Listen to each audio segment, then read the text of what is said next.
Imagine a specific scene in Paris, 1860. A wealthy patron walks into a studio on the Boulevard des Capucines. He's there for a portrait, likely expecting the smell of oil paint, a quiet room, and the scratch of a charcoal pencil. Right, the traditional experience. But instead of an easel, he's led into this massive hollow rotunda. He climbs onto a pedestal in the center, and suddenly he realizes he's surrounded. Hidden in the walls are 24 separate camera lenses, positioned at every distinct angle, all staring right at him. The operator raises a hand. There is no long exposure. No. Just a single simultaneous mechanical click. And in that moment, everything changes. In that split second, the expectation of flat image vanished. By capturing these 24 discrete slices of reality to reconstruct a three-dimensional volume, this Victorian artist wasn't just taking a photo. He was performing a digital scan. It feels impossible. It's a jarring anachronism. Seeing a 19th century mechanical contraption perform the core logic of modern 3D printing feels wrong, almost like a glitch in the timeline. And that weird, impossible moment forces us to ask, what if the clean, straight-line history of computers we've all been taught, from Turing to the iPhone, is actually just a convenient myth? That opening image, that simultaneous synchronous click in 1860, is really where we launched this deep dive. It is. The standard narrative of computational history, the one about Turing, Enigma, the mainframes, and then this rapid technological climb to Silicon Valley, it's all very neat and tidy. It's the story of uninterrupted progress, right? Exactly. It's the convenient, triumphant history that only focuses on the successful narrative threads, the ones that led directly to the devices in our pockets. But that focus omits a huge amount. A vast, strange, and an incredibly rich conceptual landscape. So our mission today is to, tear up that familiar script. We're embracing the challenge laid down by media theorist Alexander Galloway to look beyond those successful narratives and dig into what he calls the uncomputable. And the uncomputable is a fascinating concept here. Galloway isn't focused solely on the strict mathematical definition, though we will get to that later. Right. He's focused on the conceptual landscape, the analog precursors, the failed projects, the brilliant but strange concepts from the past that, for whatever reason, didn't survive in the official archive of computing. These are the ghosts in the machine. The analog dreams, yeah. The ones that contain the true, often forgotten origins of our computational era. And what's at stake here is understanding the systems that govern us right now. Why does digging through these 19th century mechanical ghosts, why does that matter to us today, living in a world of complex AI and pervasive surveillance? Because it reveals the hidden DNA, the DNA of the systems that rule us, our algorithmic black boxes. Okay.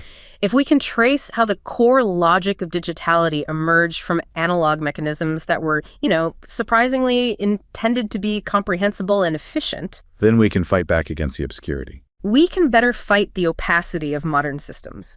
We need to understand how these analog precursors connect directly to the opaque control structures that are currently eroding our individual autonomy. So the fundamental question is? The fundamental question is, how did elegant finite logic, as you see in systems like François Villem's spatial digitization or Ada Dietz's woven algorithms, how did that become the root of systemic obfuscation? How did it lead to this alienation?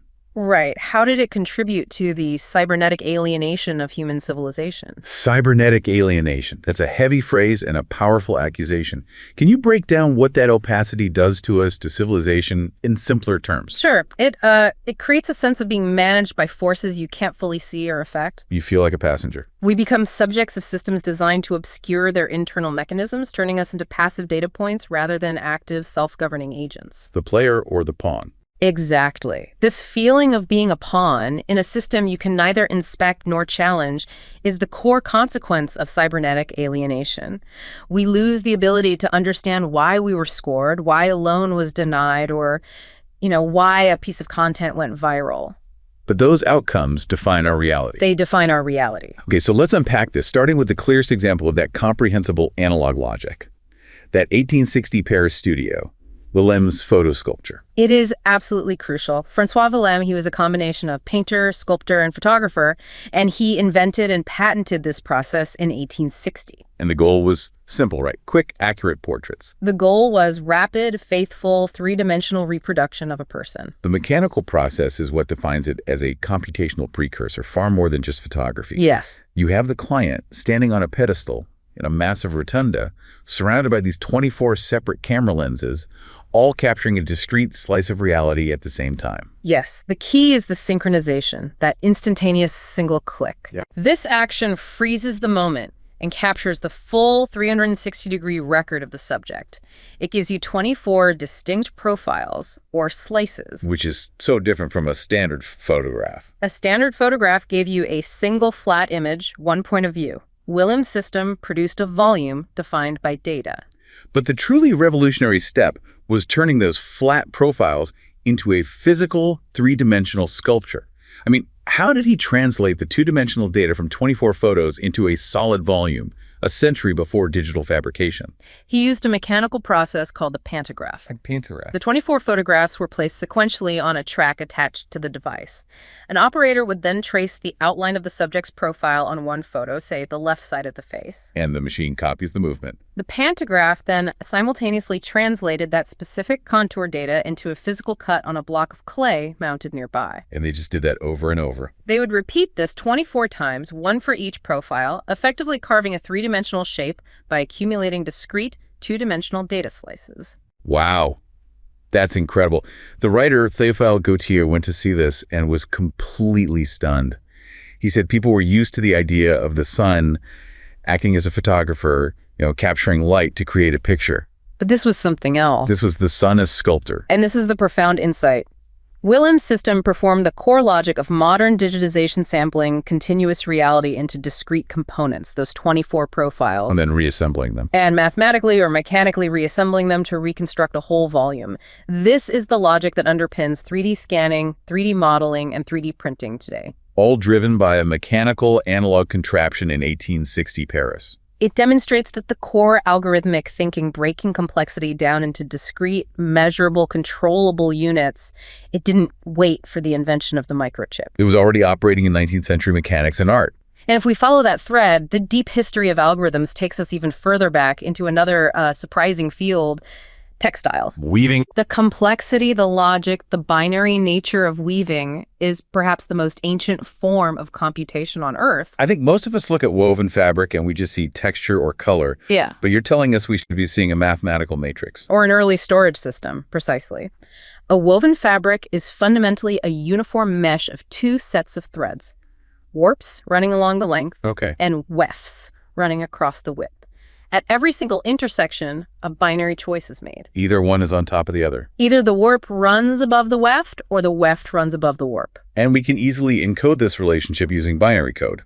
So if warp is above is encoded as ear bowl, and weft is above is 1. The entire fabric, whether it's a simple plain weave or a complex brocade, becomes a monochrome bitmap. A massive two-dimensional matrix of binary entries. Yes. If you look at any complex textile pattern, you are looking at a system of binary instructions translated into physical form. And this inherent binary structure is why textiles weren't just an analogy for gross computation. They were a literal technological inspiration. Absolutely. When Charles Babbage, who we often call the father of the computer, was designing the difference engine and the analytical engine in the 1830s, he needed a reliable, programmable memory system to control the sequence of mathematical operations. And he borrowed the key mechanism from Joseph Jacquard's power looms, which used punch cards to control the pattern of the weave. Yes, the Jacquard loom used holes punched into stiff cards to dictate which threads should be lifted and which lowered the binary instruction for the weave. A hole or no hole? No hole, or a hole in a specific position determined the action. That system of pre-programmed portable instructions, the punch card, became the direct, indispensable precursor to modern programmable memory and data storage. And we owe a historical debt here to Ada Lovelace, right? We do. It was likely her suggestion that Babbage look at the Jacquard loom mechanism. This analog textile technology was being adapted to control the earliest mechanical forerunners of the digital computer. And that connection extends well into the 20th century. You just have to consider Ada Dietz and her 1949 monograph, Algebraic Expressions in Hand-Woven Textiles. That title alone sounds like a fantastic fusion of high-level math and traditional craft. It really is. Dietz developed a rigorous method where she used algebraic expressions, specifically binomial expansions and other formulas, not as a metaphor, but as the literal rigid instructions set to write the threading drafts for her hand-woven textiles. So she wasn't just inspired by the math. No, she believed that a definite formula in mathematics could serve as the most logical, reproducible basis for a beautiful pattern. So she would take, for example, the cube of a binomial, dest x is close plus y 3 drens, and then use the expanded terms to assign instructions to the loom's harnesses, the parts that lift the threads. Precisely. If she expanded that formula, she got 6 by D$3 plus 3 by 2 by y plus 3 by y2 plus y3. She might let x equal the first two harnesses and y equal the next two. And each term is an instruction. Each term in the expansion dictates a sequence of actions.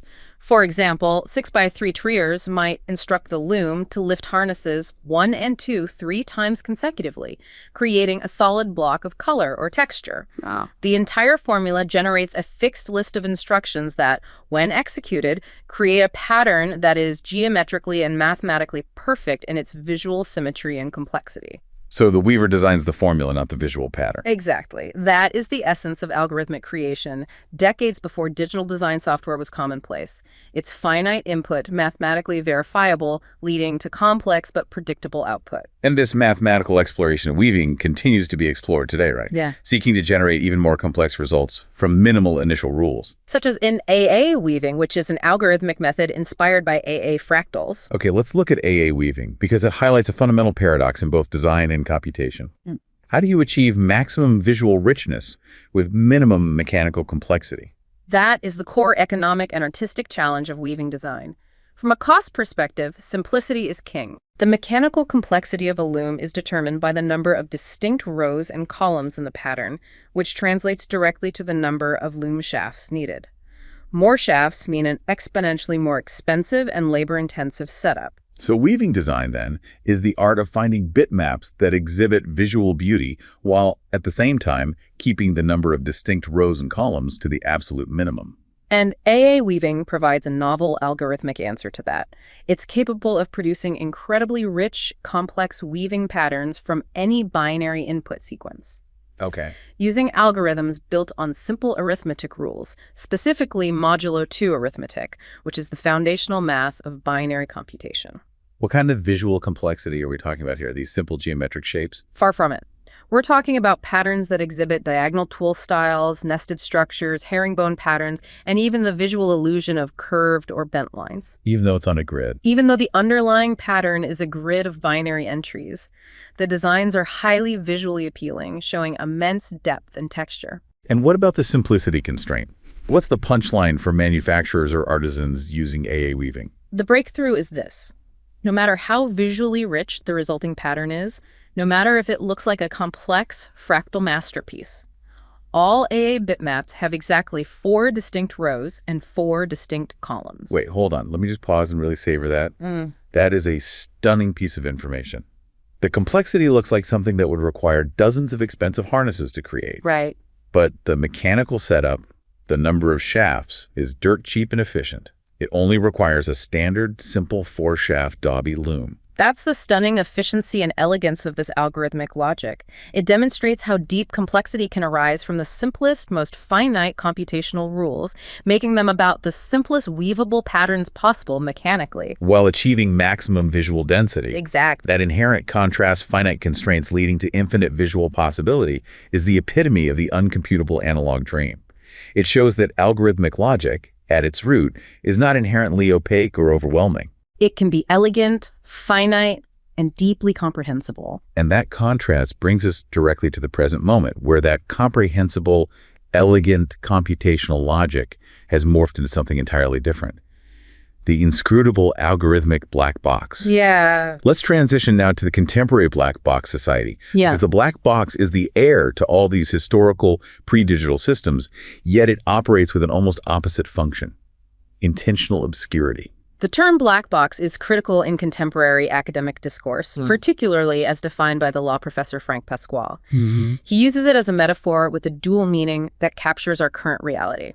First, it describes a recording device or data monitoring system, the comprehensive digital dossiers assembled on us. Okay. Second, and more relevantly for us, it describes a system whose inner workings are secret or unknown, the opaque algorithm itself. So we encounter both daily. We are pervasively tracked, filling our digital dossiers, but we simultaneously lack any meaningful understanding of how that data is processed, what path it travels, or what the ultimate consequences of that processing might be. And this systemic lack of transparency creates what Alexander Galloway calls a black box epistemology. An epistemology, a way of knowing. Or not knowing. We used to value depth. We sought the profound truths hidden beneath the surface.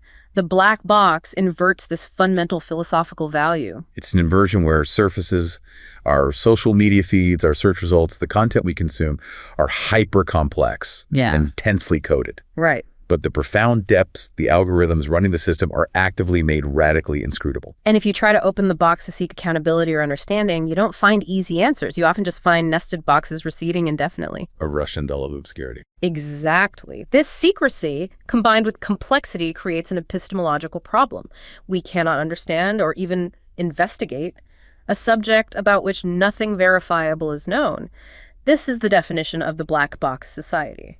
The arena where this obscurity has become acutely visible and economically consequential is the global financial system. No question. The speed of contemporary capitalism is now fundamentally driven by algorithms. Yes. Luciana Parisi details what she calls the all-machine phase transition of financial markets following 2006, which coincides with the rise of high-frequency stock trading. So that was the moment. It was the moment the market stopped being a human institution governed by human reaction and became an autonomous machine ecology. That speed is the critical factor that renders the system opaque, correct? Absolutely. The interaction speed is the key.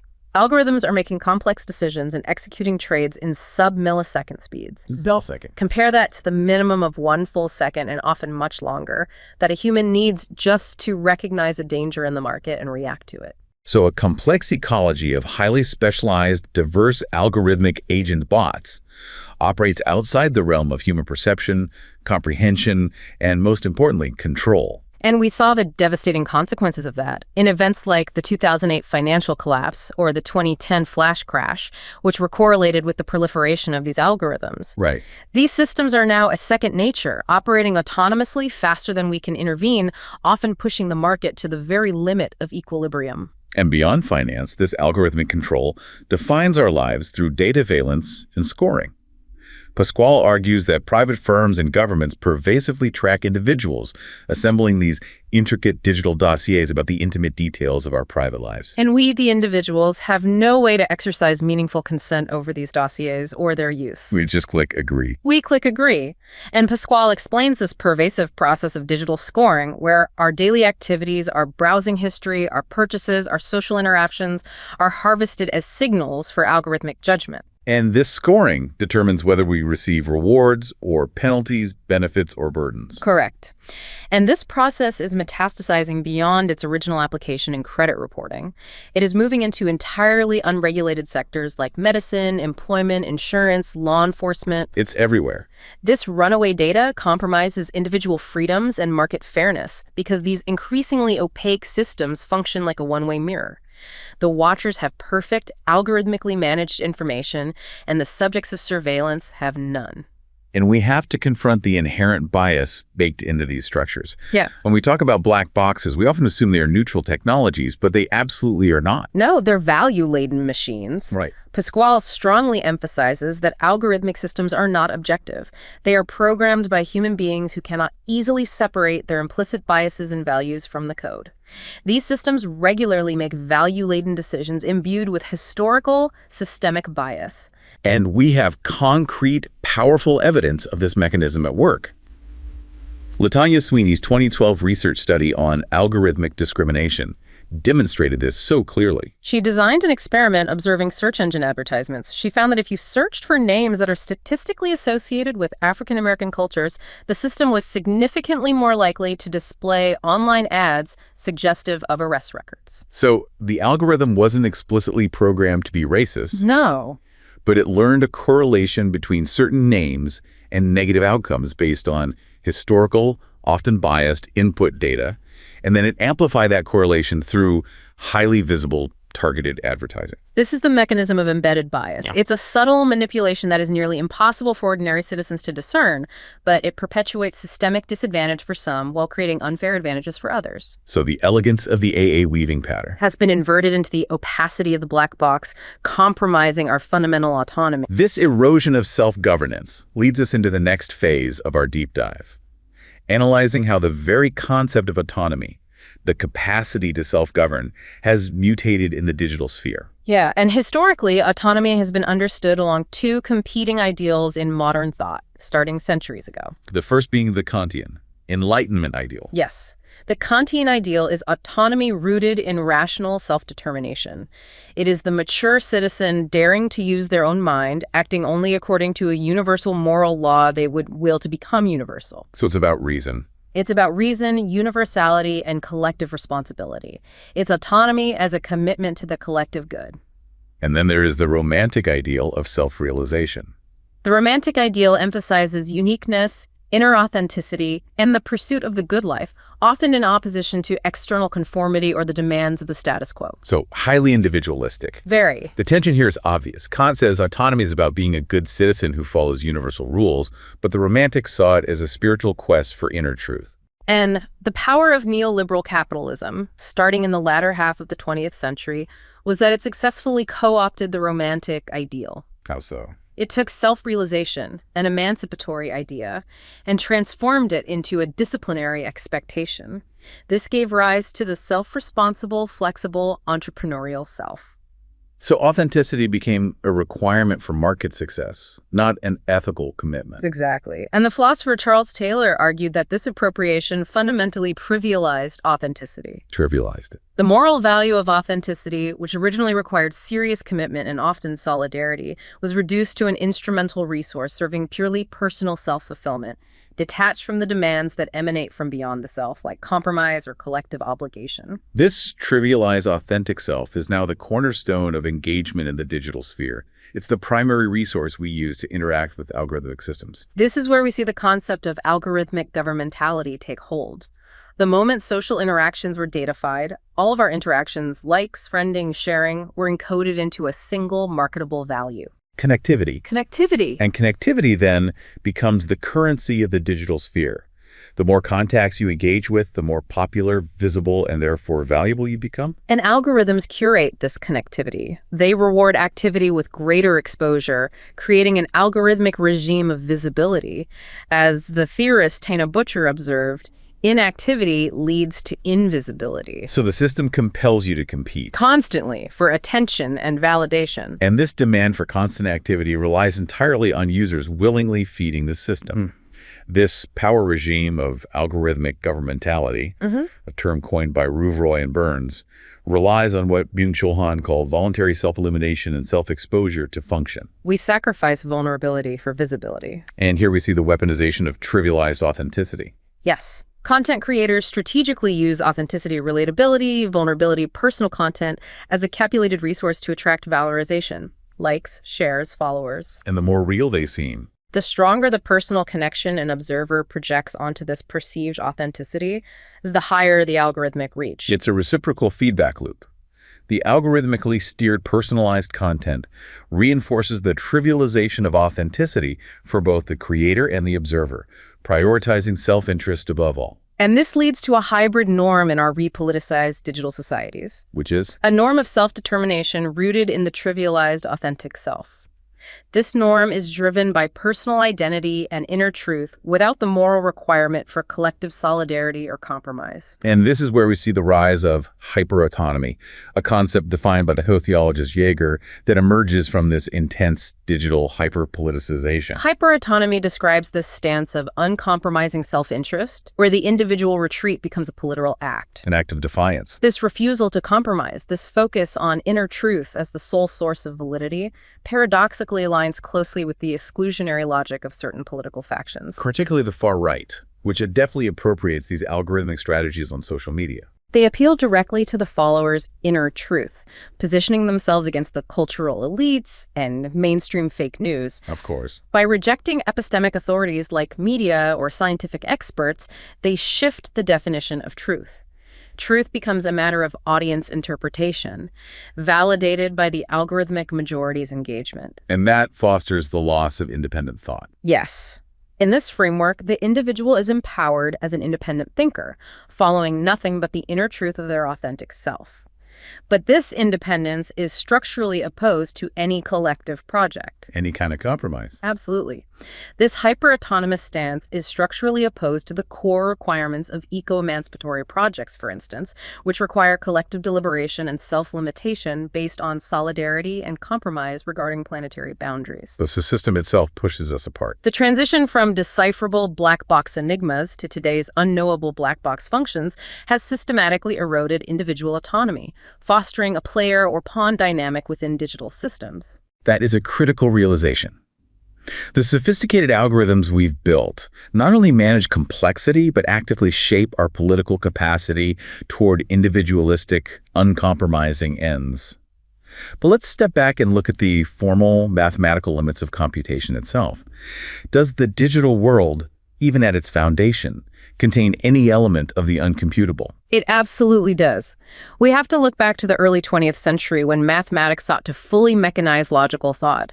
But even within the rigorous framework of formal logic, indeterminacy exists. We look back to Kurt Gödel's incompleteness theorems. Gödel demonstrated the existence of undecidable propositions within any formal, consistent, axiomatic system. So what does that actually mean? It means that there are true statements that cannot be proven by the system itself.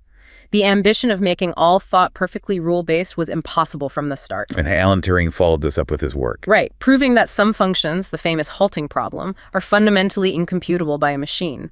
Computation, as a deterministic process, stops when the incomputable begins. But the conversation doesn't end there. Not at all. Gregory Chaitin, through his algorithmic information theory, takes this concept of the uncomputable and fundamentally internalizes it within the process of computation itself. He discovered the incomputable number omega. Omega is often described as the final unknowable, the probability that a random program will eventually halt. It is definable, but not computable. Omega defines a discrete state composed of infinite real numbers that cannot be contained by finite axioms. Chaitin's theory shows us that there are maximally unknowable probabilities infecting computation itself. That's a deep paradox. If computation is supposed to be the mechanization of rule-based thought, predictable and deterministic, how does this radical concept of algorithmic randomness coexist? Chaitin's work reveals that the incomputable is not an external limit where computation stops, but an internal margin of algorithmic randomness that infects the very rules. An internal margin. Yes, and he observed an entropic tendency. In every computational process, the output is always greater than the input. That suggests the process itself generates complexity. Exactly. The rule-based processing of zeros and ones shows an entropic tendency to add more data or complexity to the existing aggregation of instructions. It is not just returning a pre-programmed result. No. It is an indeterminate revision of rules driven by internal randomness, exceeding the teleological finality of reason, the idea that the process moves inevitably toward a determined goal. It challenges the fundamental equivalence between what you put in and what you get out. Right. This radically challenges the fundamental metaphor of the digital age, the idea of the computer as a static, closed, deterministic machine, merely crunching numbers or following prearranged instructions. The machine metaphor is insufficient. It is. This dynamic suggests computation is open to a form of contingency internal to algorithmic processing. It is not an error or a glitch. It is a fundamental internal part of the process itself. And this takes us to the truly speculative edge of this deep dive, leading some theorists to suggest that this dynamic points towards something entirely new in the history of thought. Luciana Parisi argues that this dynamic points to a new alien mode of thought, a purposeless and impersonal automated intelligence. Purposeless. That's interesting considering how much human critique relies on questioning the purpose or motive behind an action. This new mode of thought resists being synthesized by a totalizing philosophy or critical thought because it is indifferent to the all-too-human qualities. It lacks teleological finality. It has no end goal. It lacks intellectual intuition or effective thought. It is pure process, a machine ecology infected with randomness, able to change its initial conditions and express ends that do not match the finality of organic thought. It is the realization of a second nature. A complex machine ecology whose internal dynamics exceed both the control of techno-capitalism and the reach of critical philosophy, because it operates on principles like internal randomness and the incomputable that we are still struggling to contain. So we have to investigate Galloway's idea of digital archaeology. We must. Unraveling code and seeking glitches in the uncomputable history. It offers a critical methodology to challenge the perceived omnipotence of algorithms as new gods. And to fight back. And empower individuals to reclaim agency against the NPC mentality fostered by algorithmic echo chambers. Okay, let's bring this full circle. We started in 1860 Paris with the photo sculpture, seeing computational logic emerge in sculpture. We then found it thriving in 20th century algebraic weaving patterns. And today, we see it morph into the inscrutable financial and social black boxes that foster the retreat into hyperautonomy. And this is why digital archaeology is so necessary. We have to unravel this uncomputable history, seeking those glitches, those forgotten analog dreams that demonstrate the logic was once accessible and finite, to truly understand the core logic of the systems we are subjects of. If we recognize the deeply historical and complex, but ultimately finite nature of these black boxes, rooted in the mathematics of weaving and the mechanics of Victorian studios, we empower ourselves. We do. We move past the idea that algorithms are omnipotent, unknowable deities, and we reclaim agency. But we must be careful not to mistake transparency as the only solution. Galloway notes that focusing only on decentralization or transparency is often just another management style. So what's the real path forward? The real path forward is recognizing the deeply historical and finite nature of the control structure itself and rejecting the idea that it is infinitely complex. It is about changing our relationship to the system, recognizing that even the greatest complexity we face today is an outgrowth of surprisingly simple, finite rules. We saw earlier in our discussion of AA weaving that simple, finite rules, specifically the constraint of exactly 4 distinct rows and 4 distinct columns, can generate immense fractal complexity and visual richness. That elegant finite logic demonstrates the potential for controlled complexity. It does. Now consider this. Why is it that systems rooted in such elegant, finite logic, like these woven algorithms, lead to such a profound sense of complexity, opacity, and alienation when scaled up in today's digital black box economy, fostering the retreat into hyper-autonomy? The fundamental mathematics may be finite, but the outcomes feel infinitely uncontrollable, and that gap is where the archaeology of agency must begin.